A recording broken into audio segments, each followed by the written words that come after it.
mountain! Not even a planet can block my way! Nothing will stop my road to victory! Seven's Road Magician!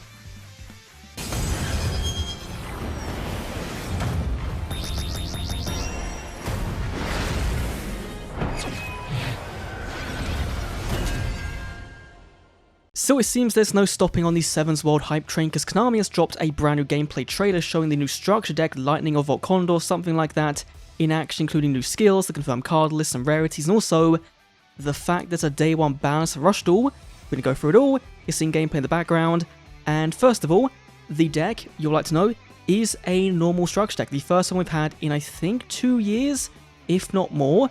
So first one's free.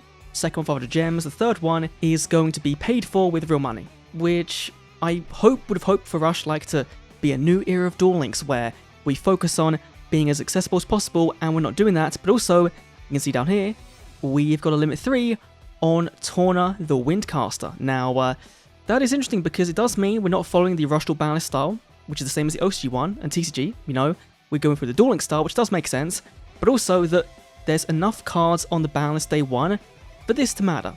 Now, what could also be on the ban list, we don't know, right? If we're getting Dark Revelation, for some reason, then maybe that makes sense.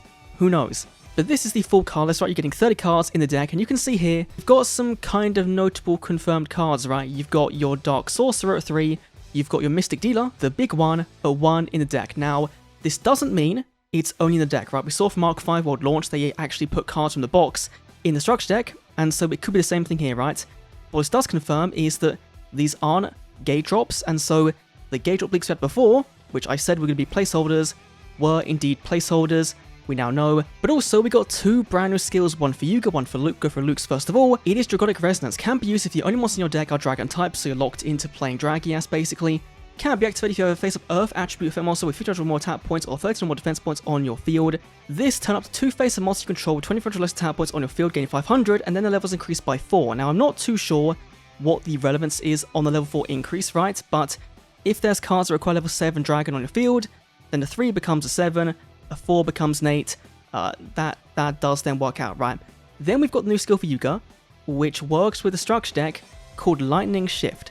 Now, this will only work in a deck where the only monsters at 1400 or higher are Winged Beast or Spellcasters, so it does mean, again, you can't play Dragias, you can't play Yami Ruler, and I like this way of making skills, right? Locking out in terms of, you can't get your big boss monster, you're playing the anime, you're playing a certain way, this makes sense. Can be activated during the turn you summon a level 7 or higher monster, so in this case, Lightning Voltcondor is the best target. One face-up monster on your opponent's side of the field becomes light to the end of the turn. Then, if there's a face-up Voltcondor on your field, you can bring back a level 4 lower light Winged Beast in your graveyard to your hand, which is good because Lightning Voltcondor, his whole shtick is sending a card to the graveyard, reduce your opponent's monster attack points equal to level that monster times 300 if it matches the attribute, and so if you're converting your opponent's field to light, discarding a light, you're guaranteeing this card goes off, you're pseudo-guaranteeing access to a potential OTK depending on the other cards on board, right? Obviously, this won't work now in the hypothetical summon this, summon Dragias, attacking twice, that won't work. But what we've got here is pretty good. So of course we've got a bunch of vanillas. We've got Fire Golem who can change defense points, which might not be too bad in early Rush, right? We've got a new trap card, the Giant Tortoise of Greed. When your opponent normally summons a monster, draw 2 cards. This is not very good because in Rush, you want to be drawing as much as possible in your turn, and so this would mean you draw less for your opening hand. Now, could that be a good thing? Sometimes, sure. If your hand is clogged with 5, then this actually works out quite nicely, but at the same time, it's not good enough to play for that really niche scenario or where you've completely bricked, because hopefully you won't be doing that. Then we've got Darkness Approaches, a card we've seen in Duel Links already. Send 2 cards out to the graveyard to change the monster defense mode, and it's face down, which doesn't really matter, right? This also is like a form of removal, right? Early Rush, right? Putting defense mode is going to be the easiest way to beat over monsters, and while sending cards to your graveyard, getting the graveyard is actually good for Rush Duel, sending 2 to do this effect is really not great, so I don't think we'll be seeing this 1C play at all. Then we've got Mystic Dealer, and again I mentioned that he might be in the box as well. Hopefully he is. He might also be limited, we don't know, right? We didn't see that far down in the screenshot, and so he could be. He's good enough to potentially be, but maybe down the line, maybe not now. Free to play can get 2 at least, that's not too bad. Then we've got Trick Pigeon, who is really good. Send a spell trap from out to graveyard to add back a Winged Beast with 1500 more attack points to your hand. which obviously you can search out for your Voltcondor and also your brand new Darkness Crested Hawk, which if there's a light monster in opponent's side of the field, send top card deck to your graveyard to make a win beast you control gain 1000 tap points at the end of the turn. This means this can beat over Blue Eyes, that's great. You can give Voltcondor to make him 32, combine these two together means you're getting closer and closer and closer to that big OTK push with the skill, that's really cool. Then there's the big one, which is Torna, of course, going to limit 3. This is really good for early rush duel, right? But limit 3, it really begs the question, what is so good in early rush, right, to also be at limit 3? That is the big question. And I don't think anyone could have expected day 1 to be a ban list, and that's kind of the big shocking news, right? Then for our last new card is Luminous Parrot. It's a level 4 winged beast, so it can, of course, be used with the skill to add this card back to your hand to be a discard fodder for your Voltcondor. So, if your opponent has 2 more face-up monsters on the field, send a target to the graveyard, the attribute 1 face-up monster opponent controls becomes light this turn. Essentially, the skill is mimicking this, but this means you have now got access to this multiple times, right? Which is really cool. So, overall, for a structure deck, it is fine, right? You've got multiple attributes. It is kind of implying that you should be playing this off the bat with perhaps a 7's road skill, right?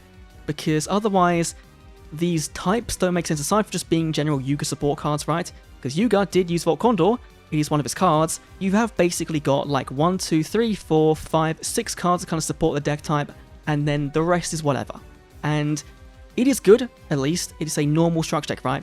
It is not a EX structure deck. It's half the price. That is fantastic. Please do small for Rush Duel, right? Do not do EX decks, just do normal structure decks. It just makes sense, right, to make the format as easy accessible as possible. And of course, I'd like it if you could buy more than one, right? But you can see here that you definitely can't. And of course, it is using gems. So again, if you had Copium for a separate currency, throw that out the window right now. There is the concrete confirmation right there that it is gems, it is happening. And I guess look forward to tomorrow because they put out tweets saying it's 3 years to go until Rush Duel comes to Duel Links. And so does that mean tomorrow we get more gameplay? Maybe gameplay of Roman and Gavin, right? We've already seen, we've got card sleeves and playmats of Luke here. We've got some 7's road ones, we've got some sleeves of Rebot.